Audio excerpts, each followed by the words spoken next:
जय हिंद साथियों। आज हम लोग पढ़ेंगे ट्रिगोनोमेट्री, जिसको शॉर्ट में ट्रिगो बोलते हैं और हिंदी में बोलते हैं त्रिकोणमिति। तो आइए पढ़ते हैं ट्रिगो। सबसे पहले हम सीखेंगे कि समकोण त्रिभुज किसे कहते हैं, राइट एंगल ट्रायंगल किसे कहते हैं। तो आइए सीखते हैं। तो समकोण त्रिभुज उस त्रिभुज को कहते हैं कि जिस त्रिभुज में एक कोण की माप 90 डिग्री हो, उसे समकोण त्रिभुज कहते हैं। यानी एक कोण 90 डिग्री होना चाहिए। ये मेरा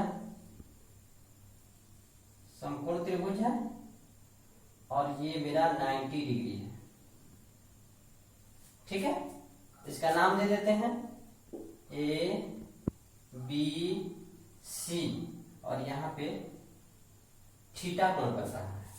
ठीक है, तो 90 डिग्री के सामने वाली जो भुजा होती है उसको बोलते हैं हिपोटेनियस। हिपोटेनियस हिपोटेनियस जिसको शॉर्ट में एच से सूचित करते हैं और हिंदी में बोलते हैं कर्ण। इसको हिंदी में क्या बोलते हैं?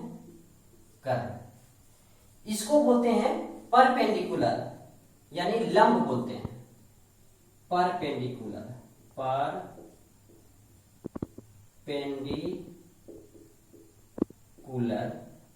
और इसको सूचित करते हैं P से। और ये मेरा बेस होता है, जिसको हिंदी में बोलते हैं आधार। इसको सूचित करते हैं B से, यानी ये मेरा होता है आधार। ठीक है, अब इन तीनों भुजाओं में एक संबंध होता है जिसको बोलते हैं पाइथागोरस प्रमेय।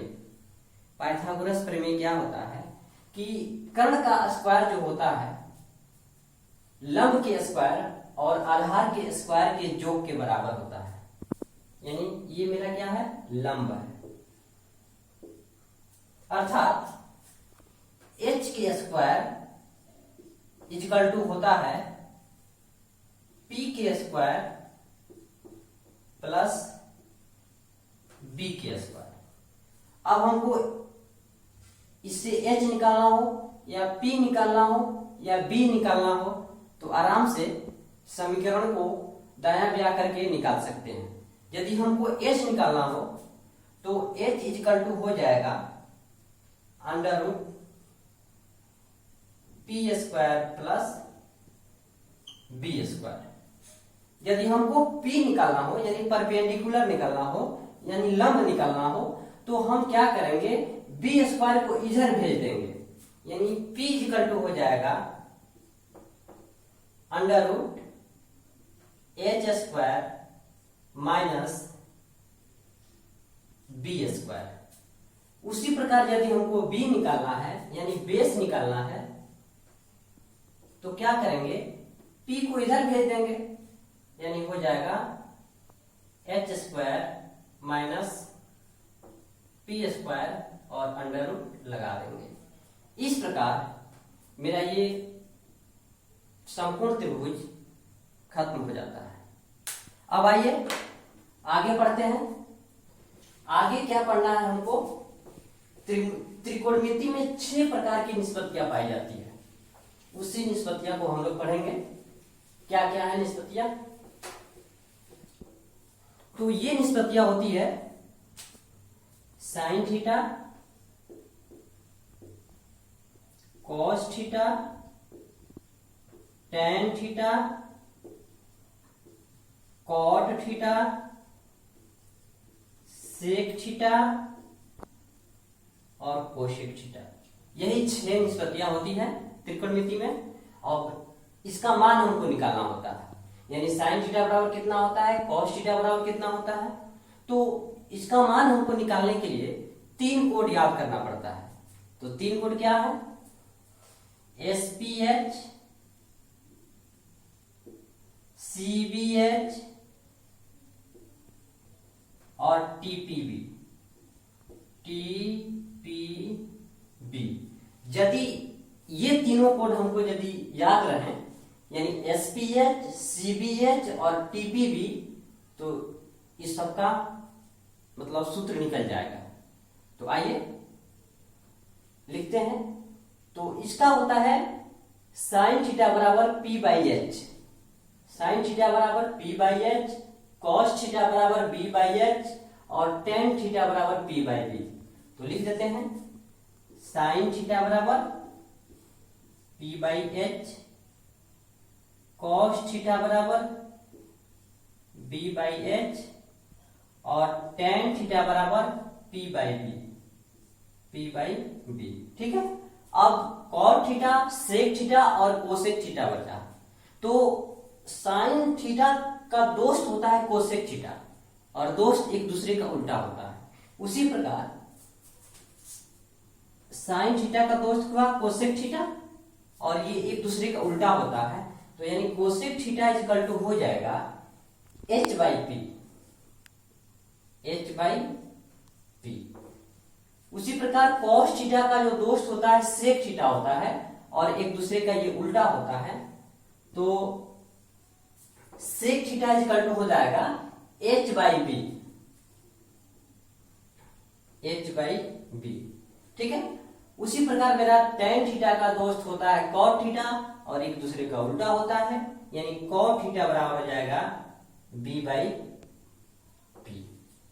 इस प्रकार मेरा साइन थीटा का मान निकल जाएगा, कॉस थीटा का मान निकल जाएगा। इस प्रकार कोसेक थीटा का मान हम आराम से निकाल सकते हैं। बस हमको ये कोड याद करना होगा।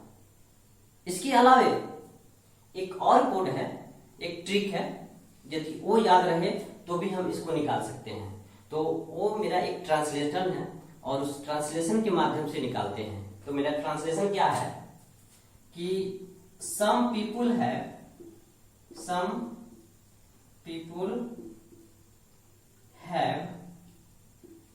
curly brown hair, tightly pulled back, TIGHTLY, tightly pulled back। इसका मतलब हुआ कि कुछ लोगों के घुंघराले भूरे बाल हैं जो पीछे की ओर कसकर बंधे हैं। यानी some people have curly brown hair tightly pulled back, यानी साइन थीटा बराबर p by h, cos theta बराबर बी बाई एच और टेन थीटा बराबर पी बाई बी। इस प्रकार मेरा साइन थीटा, कॉस थीटा, इस सब का मान हम आसानी से याद कर सकते हैं और लिख सकते हैं। अब हम लोग 6 निष्पत्तियों का मान निकालना सीखेंगे। थीटा का मान, जैसे 0 डिग्री का मान, 30 डिग्री का मान, 45 डिग्री का मान, 60 डिग्री का मान, 90 डिग्री का मान। इसको निकालना सीखेंगे। तो यहां पे हम लिख देते हैं sine theta, cos theta, tan theta. पहले 3 होगा निकालेंगे, उसके बाद से नीचे वाला का भी मान निकालेंगे। तो आइए कैसे निकालते हैं।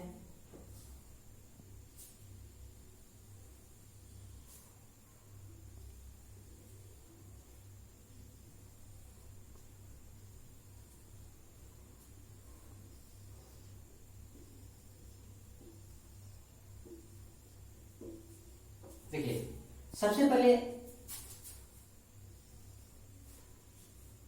साइन 0 0 होता है, तो लिख देते हैं साइन 0 0। साइन 30 का मान होता है 1/2, तो लिख देते हैं 1/2। साइन 45 का मान होता है 1/√2, तो लिख देते हैं 1/√2। साइन 60 का मान होता है √3/2, √3/2। और साइन 90 का मान होता है 1। ठीक है। इसको हम रट के भी याद कर सकते हैं या ट्रिक के माध्यम से भी याद कर सकते हैं। तो आइए मेरा ट्रिक क्या है। तो ट्रिक है, मेरा ट्रिक है, ये 0 डिग्री है तो हम स्टार्ट करते हैं 0 से। यहाँ 0 लिखते हैं, यहाँ 1 लिखते हैं, यहाँ 2 लिखते हैं, यहाँ 3 लिखते हैं, यहाँ 4 लिखते हैं। ठीक है, अब सबको 4 से डिवाइड करते हैं। Divided by 4, divided by 4, divided by 4, divided by 4, divided by 4। ठीक है, अब सब में रूट लगा देते हैं। ये हो क्या,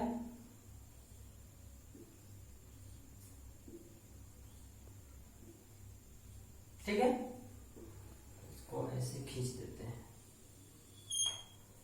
ठीक है, अब देखिए √0/4 का मतलब हुआ कि 0 का वर्गमूल कितना होता है, 0 होता है, और 4 का वर्गमूल कितना होता है, 2 होता है, यानी 0/2। तो 0/2 का मतलब क्या होता है, 0 होता है, तो 0 हो गया। अब आइए 1 का वर्गमूल कितना होता है, 1, और 4 का वर्गमूल कितना होता है, 2, तो 1/2 हो गया। उसी प्रकार ये है √2/√4 है, तो इसको कटा के लिखेंगे तो 2 दूनी 4, यानी 1/√2 हो जाएगा। ठीक है, तो 1/√2 हो गया। उसी प्रकार 3 का वर्गमूल होता है √3, और 4 का वर्गमूल कितना होता है, 2, तो √3/2 हो गया। उसी प्रकार 4 का कटा देंगे और 1 बचेगा, यानी 1 का वर्गमूल होता है 1। यानी इस ट्रिक के माध्यम से आराम से हम ये निकाल सकते हैं, या इसको ऐसे भी याद कर सकते हैं कि sin 0 0, sin 30 1/2, sin 45 1/√2, sin 60 √3/2, sin 90 1। ठीक है, अब cos का मान निकालना है, तो क्या करते हैं, cos का मान निकालने के लिए ये जो मेरा हिस्सा है, इस हिस्सा को डायरेक्ट ऐसे पलट देते हैं, यानी 1 से शुरुआत करते हैं, यानी 1 लिखते हैं यहाँ, उसके बाद लिखते हैं √3/2 लिखते हैं, उसके बाद लिखते हैं 1/√2 लिखते हैं, उसके बाद लिखते हैं 1/2 लिखते हैं, उसके बाद लिखते हैं 0, यानी cos का भी मान निकल गया हमको। अब हमको tan का मान निकालना है, तो tan 0 0 होता है, tan 0 0, tan 30 का मान होता है 1/√3। ठीक है, अब यह एक जो है यहां आ जाता है, ये √3 यहां आ जाता है। ठीक है, और tan 90 होता है इंफिनिटिव अपरिभाषित, इसको बोलते हैं इंफिनिटिव बोलते हैं या अपरिभाषित बोलते हैं, अपरिभाषित बोलते हैं।